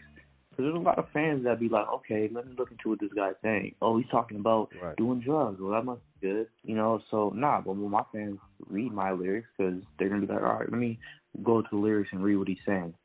They're going to say, damn, like he's, you know, they're going to realize what doing drugs is fucking, bro, you need to stop, dog. Stop doing dope. Stop fucking your life up and killing yourself and fucking your family over. Like, you don't need, like, let's make drugs not cool again. Like, because for a while, people were trying to make it seem cool, and drugs are not cool at all, in no way, shape, or form. Right. Hey, Sebastian, let me ask you this as well. To go along with your music, I don't know if you have already or it's in the process, but do you have any other plans to do other things to get your message out there? Like Queen said, go to schools, talk to people. I think there's a future in that. And also writing a book. I think an autobiography or a book on your life or something would be incredible, man. Even turn into a movie or documentary. That's what I'm actually working on right now. I'm working on a documentary on my life. And I'm shooting the video. That's awesome. I interviewed my mom and stuff, and like certain people in my life I'm going to interview. And like Queen Jane, I might have to have you get it on the scene and you have to do it behind camera. Okay. You have to talk about me, like, because I'm doing a whole. When I go into these labels and like have my little press kit, they're gonna want to know who is Blessed, who's 77 Blessed, like who is then just gonna have the documentary on me, and then be like, okay, yeah, this kid legit. They're gonna see my face, my brother's name on my face, the suicide prevention semicolon on my face, and they're gonna see my tattoos are meaningful, like they're not stupid and ignorant, like they're for a reason. Yeah. And they're the change, and they're gonna see that the change is universal, because everyone on this planet has dealt with some type of mental issue, or has known someone with a mental issue, or has experienced someone that's lost with suicide or drug abuse or something. So I can go in there and talk about go. I just got one more thing, Queen. I'm gonna leave it all to you. I just want to add this to the mental health. In your opinion, for people listening, because mental health now is a word that is tossed around a lot now and it's spoken on more, which is good. And people are getting more understanding, but it's still loosely put out there and loosely not understood, I'm sure. So to you, in your opinion, what is not the definition, but what can people think of when they actually think of when people say we're going to speak on mental health, or we need to increase mental health awareness or whatever? What to you is your definition of mental health that people need to take from that when they hear it? People need to express their emotions. People need to ask for help. People need to realize that they're not the problem, and they are, they're asking for help, and they need to be heard, and they're not just thrown away and locked up, and no one cares about them. Like, they have a voice, and they're not alone. So, like, it's their emotions. Your emotions matter. A lot of kids don't come forward because they feel like they're weak, or they feel like they come forward. They're gonna think, oh, he's a sissy, or he's weak, or he's just a messed up kid, like just whatever. They're gonna have some type of messed up opinion about him because he's talking about his feelings. Your mental health is your feelings and your emotions, because you're in charge of what something makes you feel. Like you should be in charge of that, and your mental health is very important, and you need positivity around you. You don't need negativity around you. You don't need anger and hate around you 24/7. You need to be around love. And love overcomes hate. You can't win anything with hate. And people need to understand that. Like, the more hate is just going to kill this world and kill yourself. So you gotta cure it with love. Well said. Well said. Thank you.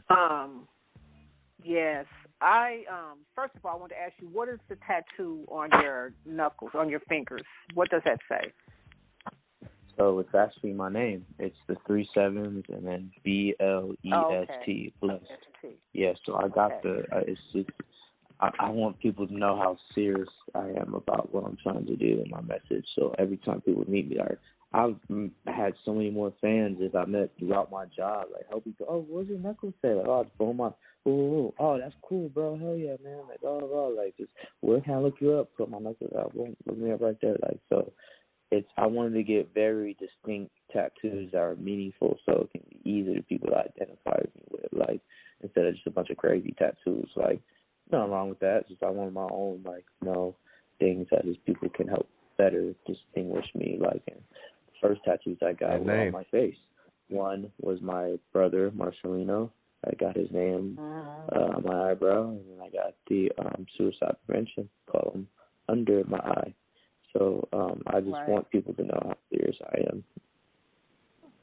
Hey, that name, man, let me add this too. That name is unique. I'm glad you mentioned you have your name, the 777. I've been calling you Sebastian. His artist name is 777 Blest, and I think that's real unique. I'm sure, like me, once I heard it, I could see where you're going with it and what that means. It's so unique how you did that. But can you kind of break down the name? I take it from what I take it from. You flipped it, like 666, maybe this is 777.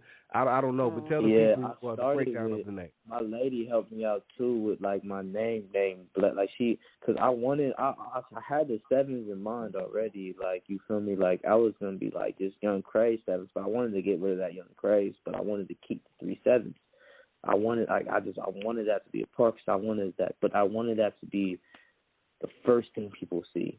because I want people to feel positive. The first, because those are the first three letters, 7 through 3 sevens. I want people to feel positive, and then they're going to feel blessed, because that's why I blessed. Because we could have just had it straight be blessed or just be BLESG or whatever, but I want that to be the 3 sevens, 7, 7, 7, 7, and then blessed.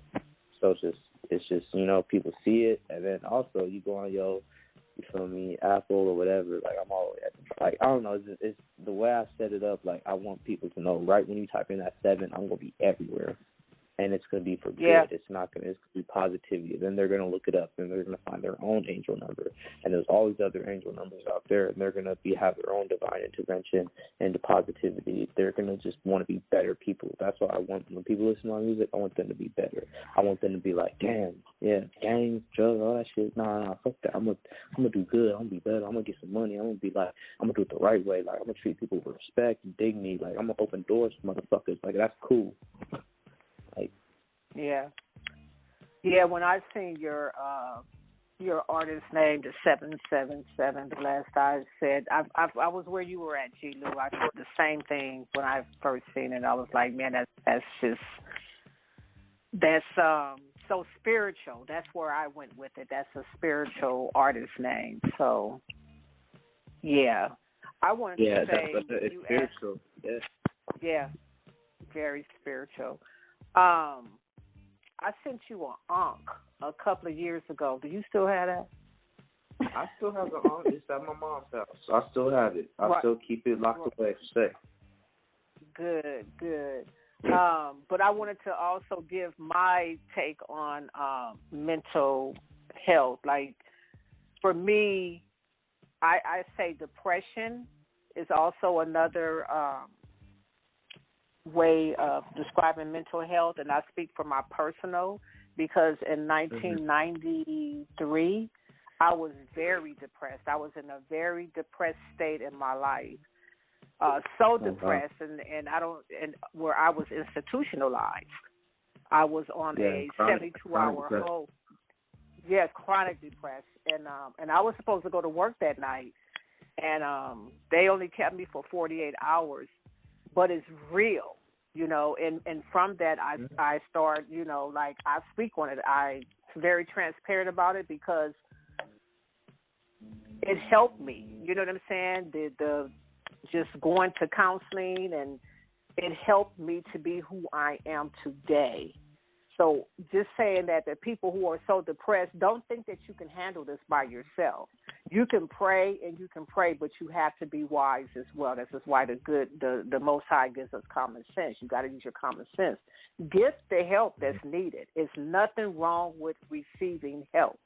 It only makes you a better person in life. It teaches you so much about yourself and teaches you how to deal with others as well. So I just wanted to say to you, because we're getting ready to come to a close, first of all, you can let the people who's listening know how they can contact you, your Instagram, if you want to give out your Facebook, if you have Twitter, you know, all your handles. You can find me everywhere. Google search, wherever, Instagram, every social media, every social platform for music under 3 sevens. 777, and then Blest, BLEST.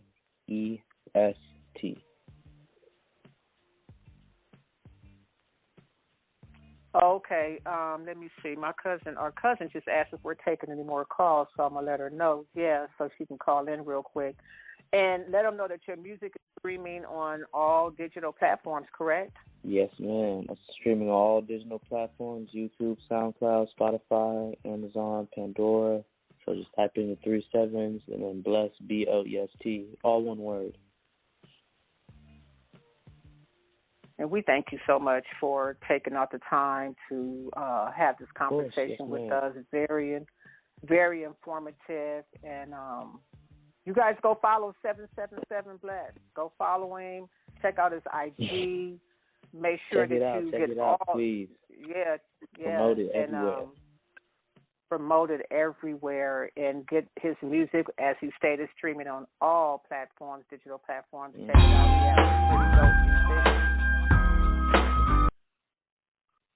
I'm so sorry, Queen. That was an accident. My bad.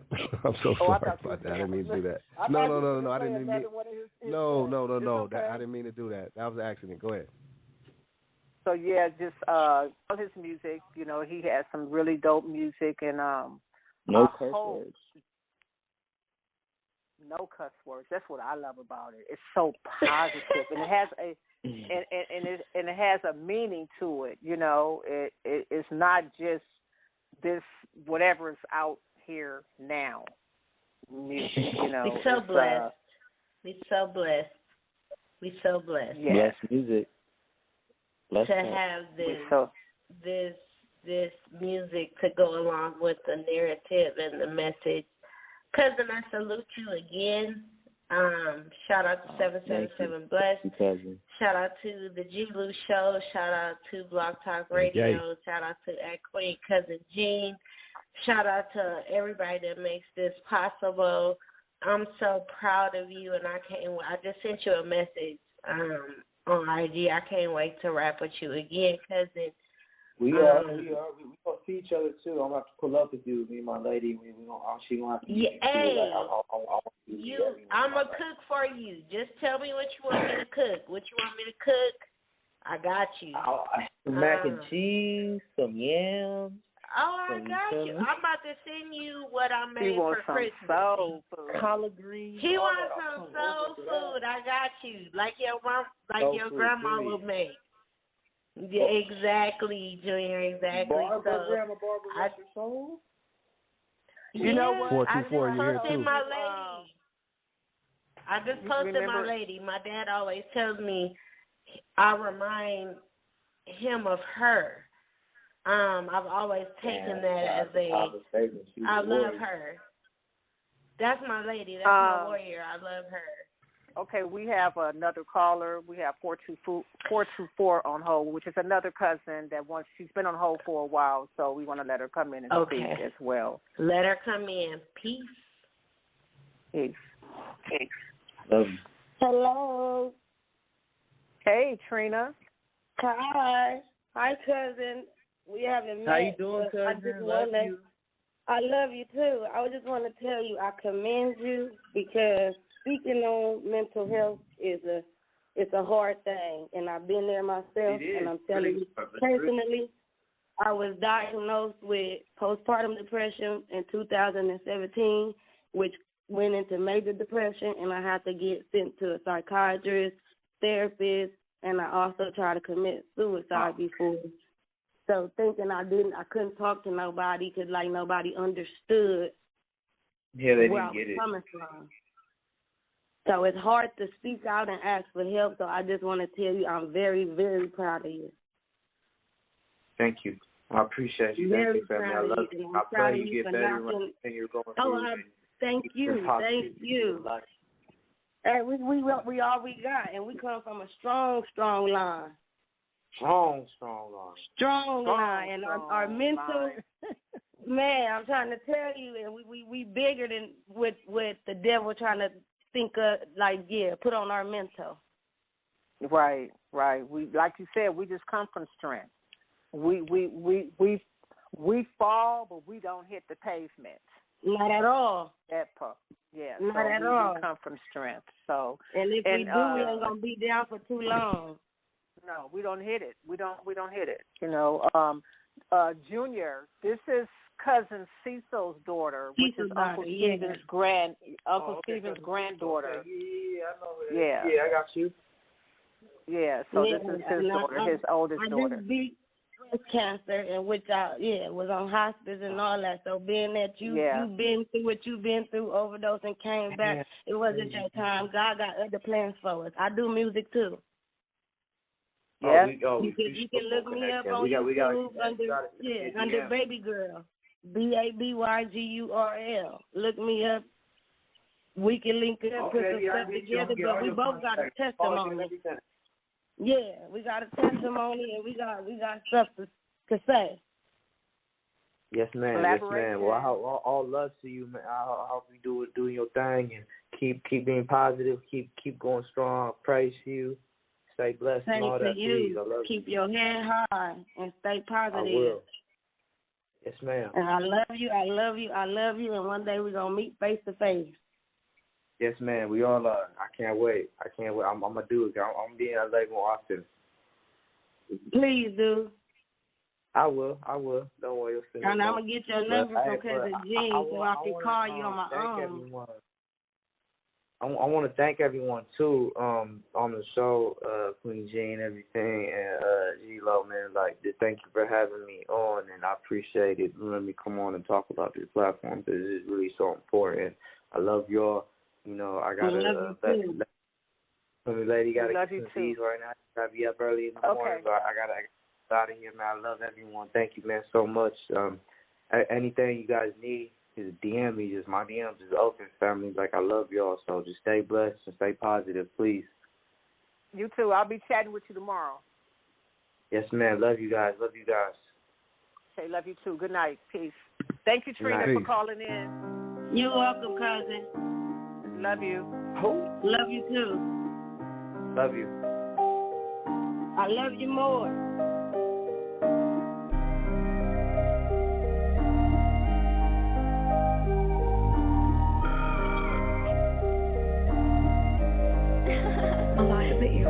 Falling, causing all these problems. I can't even solve them. I'm so sorry, honest God, and I will stop it. Xanax took my world, my planet. Soul is gone and vanished. Hit too deep, wow, I can't sleep now. Seizures en route. Washing away my sins, I can't let you in. Demons outside the wall, they will kill you, dog. Alcohol and guns, the slum is filled with drugs. News for validation, racists are contagious. Tell me why you hating, cause my skin is out of places. But my mind is real amazing, fantastic aspirations. Talking Grammy nominations, on my granny I'm a winner. No, she loved me, was a sinner. Alcoholic, broken liver, rest of soul, it was hard. Long nights, stuck and raw. And my daddy is from Compton, but I'm Oceanside stopping. With Samoans pop locking and the S's get to popping. Falling, causing all these problems. I can't even solve them. I'm so sorry, honest God, and I will stop it. Xanax took my world, my planet. Soul is gone and vanished. Hit too deep, wow, I can't sleep now. Seizures en route. Waking up on the floor, seizures, did you know? Caused by the Xans, I was doing bad. Robbing, stealing cash, taking pills in class. Raindrops falling, nighttime falling. Keep on calling, miss my brother. Soul has shifted, life is different. On a mission, see my vision.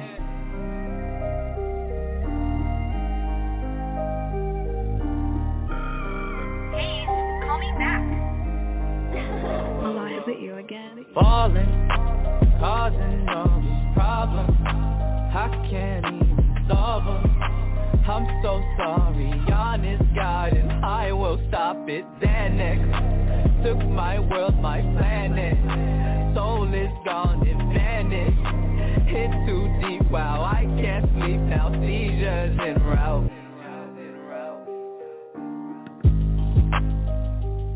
Once again, shout out to the homie 777 Blest, Sebastian Jr. Bless the show.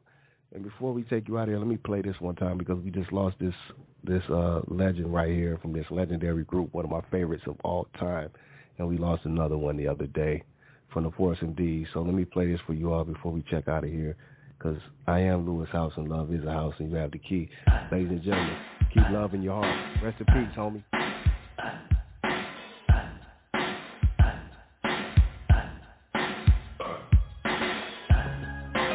Just remember, the doors of my heart will always be open to you.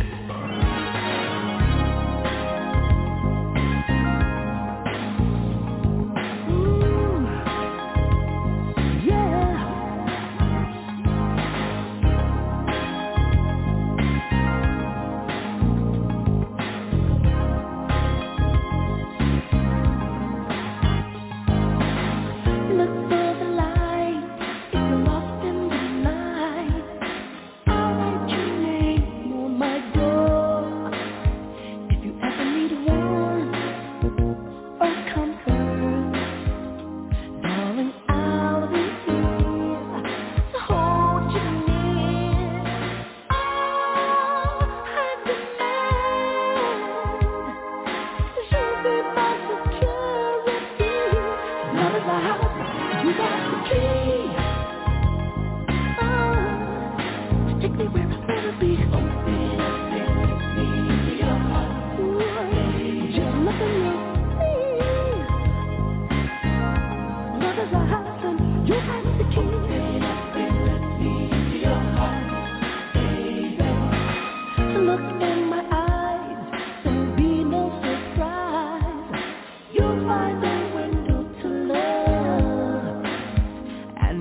Right there.